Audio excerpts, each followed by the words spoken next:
And hi everyone, welcome to eLearnChat, where you always learn something new. Joining me is my good friend and co-host, Lesley Price. Lesley, how are you today?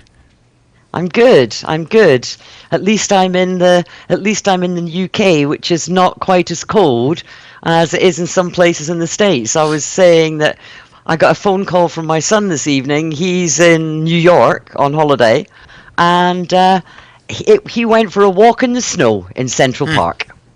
Early in the season. Well, they're freezing and we're burning in California, so it's a good place to be. For our fires they're calming down now, but it's been bad. We lost the whole city in Northern California. The whole city's gone. 15,000 people.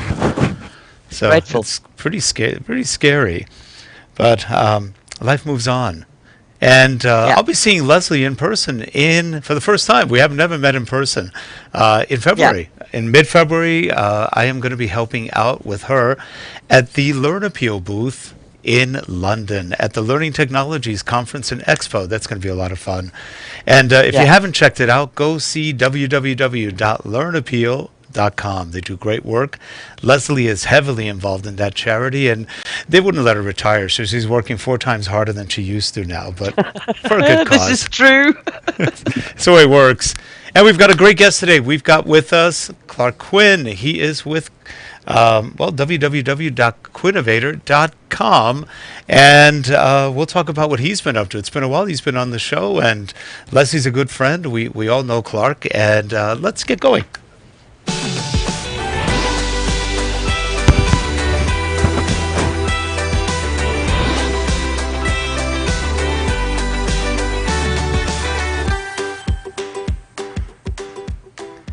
And we are back, and joining us in that center position of power, there he is. It's Clark Quinn. How are you, Clark? I'm doing well. I do want to clarify, I'm actually Quinnovation.com. Quinnovation. Quinnovator is my Twitter handle. So. That's what it is. I got it mixed up. Sorry about that. Quinnovate. www.quinnovation.com. That's just me. It's the way I bring my passion and desire to help people do better at learning and better align what they do with how our brains work, how we think, work, and learn. Too often organizations are not doing that well, and so what Quinnovation does is the vehicle through which I work with organizations to make that happen. That's great. Now you came out with a new book recently. I don't know how recent. It's one of your newer ones. It's about Millennials, Goldfish, and that one. I got to buy that one. That sounds really interesting. I love the Goldfish. There's something about Millennials and Goldfish I keep hearing. Tell us about the book. Interesting. Justin Brasino from Ph.D. actually suggested that I do this, and okay, why not? We can make it happen. And he was concerned, as a number of us have been over the years, about the myths that are permeating our practices and creating problems. We're spending money inappropriately, we're chasing chimeras, and so wanted sort of reference that would address this for workplace learning, and I agreed and put it together, and it's that's the result, and actually addressing 3 different things. So myths are things that are proved wrong. Superstitions are behaviors that may not even be conscious but are detrimental to the best learning design. And the misconceptions are things that different people disagree about, and yet we need to cut through to figure out what makes sense and what doesn't, or when does it make sense and when doesn't it. Now, do you see any big differences between millennials and other generations?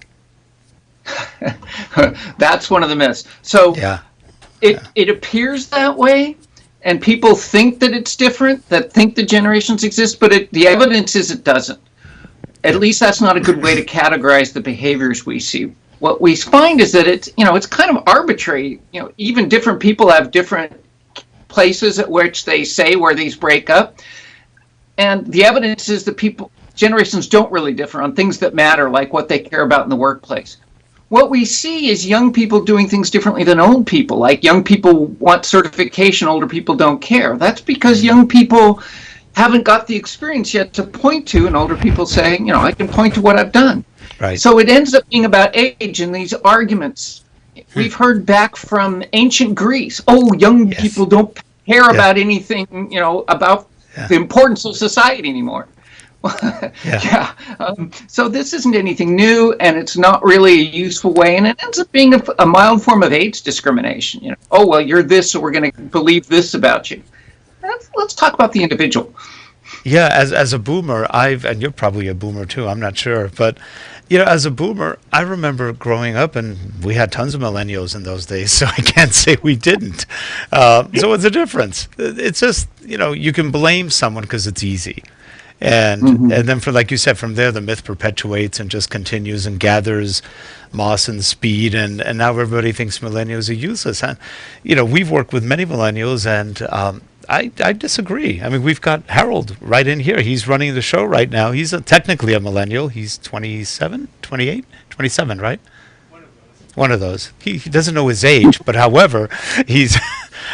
he doesn't want to be specific about it in public, I think. But he's a great person to work with and everything else. It doesn't matter what age he is. It's, and for people to just go, oh, you're a millennial, then you must be, quote unquote, whatever. And you're right. It's just, if it is a form of age discrimination or whatever else, but they'll be blaming somebody in the future too. It's just, I guess it just propagates through every generation. I remember the Xers; they had a whole mess of problems, but they were the same problems the Boomers had, just different. Everybody has had the same problems, and it's just interesting. I think the workforce is just, when you put so many people together in so many different generations, you're bound to see the differences in some things. Well, you're going to feel like people are different, but it's by the age they're at and what their experience has been, not by arbitrary categorization into a generation. So somebody who's sort of on the cusp, are they one or the other? How do you categorize them?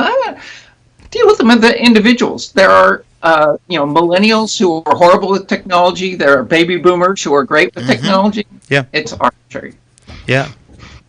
Lesley's been very quiet. I was at an event in London today, Clark, and Julie Dirksen was speaking at it, and she was talking about elephants and the riders, and her whole talk was about behaviors, and she was essentially saying the same as you, that it's different people have different behaviors, and a lot of the behaviors are to do with the experiences that they've had, not necessarily how old they are, if that makes any sense.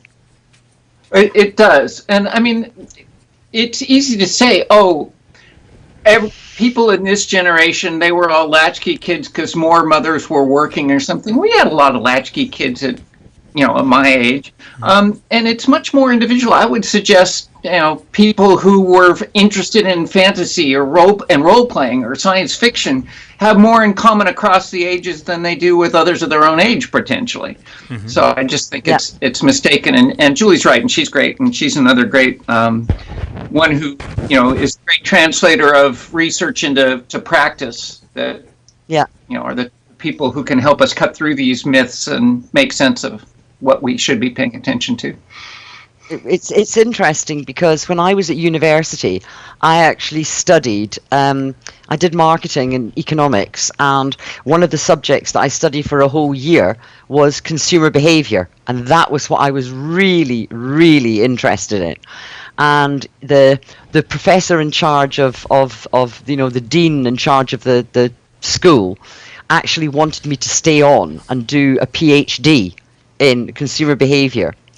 And certainly when I got into learning and started looking particularly at work, not just workplace learning, but probably more workplace learning than learning in e-learning in schools or universities, all the lessons we can learn from the way that marketing does consumer behavior. I mean, I was with another colleague yesterday who was talking about AIDA, which is marketing, awareness, interest, desire, and action.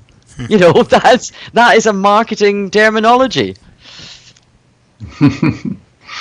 Yeah. And so, our science advances, we have greater understanding. Some of these myths aren't true now. So for learning styles, for instance, we have no good basis to characterize learners because they change too often and the instruments are fundamentally flawed. Pretty much all of them, certainly most of the ones that are in commercial use. So, but that isn't to say we won't eventually find a basis, but what we have to do is talk about now, and we may find differences by, the societal influences that you went through at a certain age, but it's going to be a continuum and gradual and individual. It's not going to be easily categorizable. When we get to that point, marketing does do categorization, segmentation, but it tends to be on, demographic details. Other, might be age, but it's not generation. That's just an oversimplification. So in essence, what do you see as our state of e-learning, for example, in a corporation, in general? In general, I hope it's getting better, and my fingers are seriously crossed that that the interest in the book about the myths, I'm hoping is a return to awareness and interest in the science behind what we do. Mm-hmm. We've fallen into a lot of bad practices because we were pushed. After 9/11, people didn't want to travel, and we said e-learning was a solution. And once we saw that we could put learning online, there's always pressure to do things faster and cheaper, and the tools were aligned to do that. And so it just became common practice to put content up online and add a quiz and be able to crank it out in a couple weeks and say that's e-learning. But it doesn't match to anything we know about how we really learn to do things that will persist over time and train. So I think there's a growing awareness in our field about the professionalism required. I fervently hope that's the case. And so, but I still see a lot of people, and it's not just e-learning, it's L&D in general, but we are following a lot of myths. The fact that various things like MBTI still are being sold, and all these assessments and characterizations, and they're making bad decisions. The ethics of practice for using such instruments says do not use it as a hiring or firing tool, and yet people are doing it. It's just broken, it's wrong, and we need to pull ourselves up and be professional about what we do.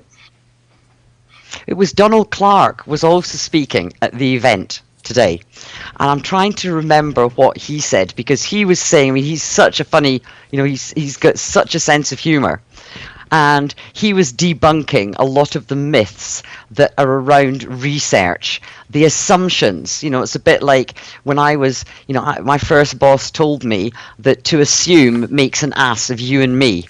And Donald was, going on about a lot of the myths that were around, and just taking for granted, assuming that research that's done, just because it's done, is actually correct. Mm-hmm. And I think one of the things that he said was, and he was talking about world population, and he said, by the way, this is a complete myth. He said, the average number, I'm trying to get this right, the average number of testicles for a human being is 1. Yep. And he said, but we all know that's not true. We all know, because you're just putting 2 and 2 together and making 5. It's no. But yeah, you've got 50% women and you've got 50% men. That could be, a proper fact. Well, the thing is, it is a true fact, but it's not a useful one because it's lumping things together that don't make sense. And yes, Donald's a great, he has a lovely sarcastic way to skewer silliness. He's very opinionated. I don't necessarily agree with him all the time, but most of the time he's pointing to good stuff. I love his pointing to Jeffrey Pfeffer's book, Leadership BS. So much of the leadership programs that are around are just fundamentally flawed. But he's so widely read, and he picks up things and throws it together. And there he was making fun of, how you use data. And if you don't, if you lump stuff together without being able to tease it apart, you can get silly results like that. And, and that's essentially what he was, that's essentially, there was a point that he was trying to make. And it was interesting that when Julie was talking about behaviors, and she was also talking about experiences. And when I was a little girl in Scotland, and I think it's still the case now, your parents, if you did something wrong, so say for example, you touched a fire and you got your hand burned, or you did something and you got in, something happened to you. Your parents never said to you, that'll teach you. The phrase was, that'll learn you, that'll learn you. And I actually think that is really good, because what Julie was talking about was making mistakes and actually learning from them, recognizing them and learning from them. And I say in Scotland, that'll learn you is certainly, when I was growing up, and I still think it is, something that is said rather than, oh, that'll teach you. Well, that may be cultural, because I think here in the U.S. we say that'll teach you. Because that'll learn you isn't somehow quite grammatical. Yeah. I mean, it's absolutely right that the world teaches us thoughts and experiences required, and the problem with that information dump and knowledge test, if you're not applying the knowledge, you're not really taking ownership. You're not having that learn you experience that you're referring to. Yeah. You have to do it and see the consequences, but you have to apply the knowledge and experiment with it. And putting that into practice. In England, they say that'll teach you, but it's a Scottish thing. That'll learn you. Yeah. You see, I think, Clark, you're in California too? I am. You are. So in California, they wouldn't say that would teach you all learning. They would say how to feel, man. And then you don't know what answer you're going to get. So, oh man, did you learn something from that? Oh, it's scary sometimes. But really, it's cultural. It's the way you look at it, and believe me, even in our states, when we have so many different states and so many different cultures between the states, it's totally different. So it is interesting trying to find that common ground and try to get people to figure out some common learning strategies. Tough. Well, it's interesting. There are, as you pointed out, somebody's argued that there are 7 fundamental states in the U.S., at least 7 different cultures, I guess I'd argue. Yeah. But we do know what makes a learning culture. We do know the elements that facilitate the best. This has been studied, and people like Amy Edmondson, who wrote the book Teaming, talk about some of this stuff. And it's about, psychological safety and time for reflection and open, not just open to diversity, but actually, recognizing it and trying to establish it and take advantage of it, and being open to new ideas. So culture is one of the things you brought up, Rick, that I just think is really important, and we sort of undervalue. We put in place a lot of fancy tools and practices, but if you don't have the culture right, you're not going to get the most out of them. Yeah. One thing I've noticed throughout the years, just working with a lot of young people, not only in this, but in doing teaching. I teach martial arts on the side. I find, and this is through 50, 40 years of seeing this, or more, 45 years, there's more lack of curiosity. That's one thing I do find, but it's in all generations. People don't seem as curious. I'm not quite sure why. I don't think I'm the only one who's ever noticed that. I think a lot of people have. And without that curiosity, people don't seem to want to move forward a little bit. They don't seem as curious to learn, or as curious to try something else, or as curious to just be curious about something. Do either of you find that true? I don't know if I find it true so much as I think it's been engineered. Now, I don't want to point to Ken Robinson. He's another person Donald Clark likes to take down about creativity. But I think our schools, the schooling system, and this holds true in the UK as well as here in the US and elsewhere, we have become too focused on the ability to pass tests and cramming for them instead of allowing curiosity. And I think we've made exploration almost fearful. That's a good And point. we also have an anti-intellectual bent, at least here in the U.S., that sort of looks down on, eggheads, Right. or, wonks in the UK parlance. And so I think it's not that people aren't curious; they're always looking into their devices, looking stuff up and things, and paying attention to things. But that sort of formal learning process, we haven't developed the ability to independently learn. We haven't helped people understand their role in the learning process. So, and so I think it's a lack of awareness and skills necessarily more than innate curiosity, because it's been argued that what has driven human success has been curiosity, has been a continual desire to learn, and it's manifest as long as we don't constrain it. That's a good point. But then there's also, I don't know if you've got the saying in the US, but there is a saying in the UK that curiosity killed the cat. We do have that statement. But Yeah, they have that lives, is something so that what do is they very often people Well, say. the other part of that is the dog licked its tongue afterwards. After killing the cat. Yeah, don't worry about it. We're going down some weird rabbit hole. But So can I just ask another question, Clark? What's happening with the, because when I first came across you, I say it was through Jane Hart and Charles Jennings, and it was the Internet Time Alliance. That was what you were doing with Jane and Jay and Charles. Is that still on the go? it is. It's not become. We sort of hoped it might become a vehicle for working together systematically. But as it took time to get going, Jane, returned to her modern workplace learning, and Charles got caught up in 2010, and Harold Jarkey's another one who's been, finding great value in personal knowledge mastery, the PKM stuff he does. So we stay in touch. We're regularly in touch. In fact, we're all going to get together in Germany in January, an event that Jane was asked to put together a workplace focus of this learning technology conference. And so she's bringing us together to present, but we all continue to have great respect. We continue to learn together. We talk about issues and debate things back and forth. We have an open channel, was on Skype. We moved to Zoom, where we always are just sort of tossing stuff in, pointers to things, So it continues as a vehicle, and it's really our best and biggest channel.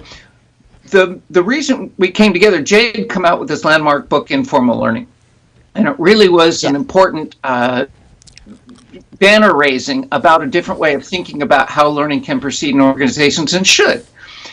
And he was going around talking about the importance of learning together, social learning, and he was doing it alone. And that's what prompted him to say, hey, this is silly. I need to bring in colleagues and work together. And so he's the one who brought us together as the Internet Time Alliance. And that view of how we should think about learning in a broader perspective than formal learning continues to be important, and it's what we stay together to help continue to promote. We give a memorial award every July 5th, and we've awarded it 3 times since Jay's untimely passing.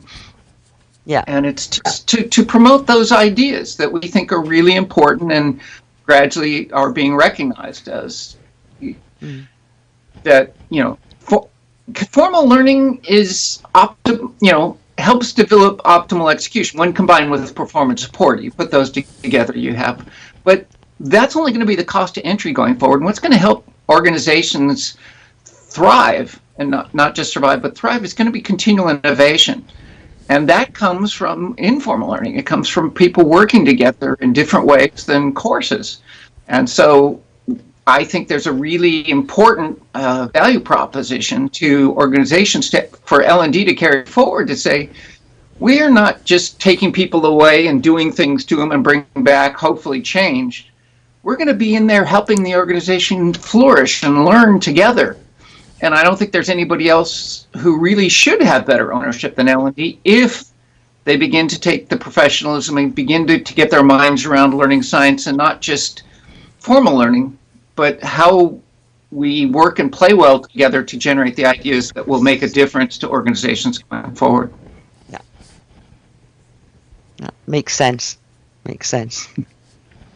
My term for it these days is intellectricity. That we are trying to find ways to take our individual intellects and organizational intellects and get them fired up through the application of what we know about how people think, work, and learn. Yeah, that's a good term. I like it, intellectricity. That's a good one. Well, Clark, we are just about at the end of our trying to keep the shows to half hour. We don't do that always, but sometimes we try. This is great. We'd love to have you come back on, and let's get a little bit more into the subject, because there's a lot of meat to this that people really aren't talking that much about. Everybody just kind of goes, here's a new learning idea, a new learning strategy, but nobody's really implementing anything that's very worthwhile. So I'd love to continue this with you and Lesley, and just discuss, get a little bit deeper. So it sounds like you are going to the Learning Technology Conference? This is not the... That's one in Germany he's going to. Oh, the German which one. is different Okay. from the one in London. Okay, that's true. Okay. I was hoping, good, we get to see you. Yeah, that would be lovely, but haven't need to find an opportunity for that to happen. Yep. Oh, we will, I'm sure. But anyway, well, Clark, again, thank you so much for coming on, sharing some of your knowledge. And the name of your book, the exact name, the latest one. Millennials, Goldfish, and Other Training Misconceptions, Debunking Learning Myths and Superstitions. Love it. I got to go buy it. I will be buying that today. So anyway. Well, a pleasure. Thank you for the opportunity and the interaction. I really always fun. It's been too long. It has been too long. Like Lesley said, it's been way too long. So we look forward to having you back on much sooner. And then Lesley, any final comments? No, none at all. I say I've been, I've followed. I say it was Jane Hart and Charles Jennings that introduced me to both. Well, to Harold and to Jay and to Clark, because I've known Jane and Charles for I've known them for a number of years. When I used to work for government, they used to help us out with a lot of stuff there. And I actually met, I've met Harold Jarkey, I think, has been at Learning Technologies before. He's been at the event in London, so I met him there. And I met Jay in Germany at Online Educa in Berlin. Mm-hmm. I've been there. I met Jay there. Several times, yeah. He used to regularly go. He worked with Rebecca, who was the organizer. He was on her advisory board, so he was there a lot. So that event has now been taken over by the organisers of Learning Technologies in London. Oh, they took that one over too? As have Elliot Maisy events and the eLearning Guild events. Yep. I talked to David Holcomb of the Guild that they're at DevLearn, and it's amazing. I said, I had no idea that this was a field so ripe for massive investment, But they're making a big move, and I look forward to seeing what emerges. Yeah, and they are genuinely, absolutely super guys. I've known them again for a long, long time, and they do run amazing events. Really fantastic events. So, well, looking forward to seeing what emerges from that. Yep. Yeah. Well, again, nice having you. Nice seeing you again and having you on the show. And Lesley, we will see you next week. Or no, next week we have no show. No, it's next week. Isn't next week? Thanksgiving? Yes, over here it's Thanksgiving. Yeah. So we'll be stepping ourselves on turkey. Yep. So are we doing a show at Thanksgiving or not? No, not that day. We're off. No. Okay. We're off. Good. No show. No show next week. we're back. We're back the following week. So anyway, and for you good. folks watching, please subscribe, give us your feedback, and go look at the notes below. We'll have information on Clark Quinn and how you can get a hold of him and find out more about what he does and buy his books. Anyway, have a good one, everyone. We'll see you next week. Thanks. Bye-bye. Have a good Thanksgiving, everyone. Bye.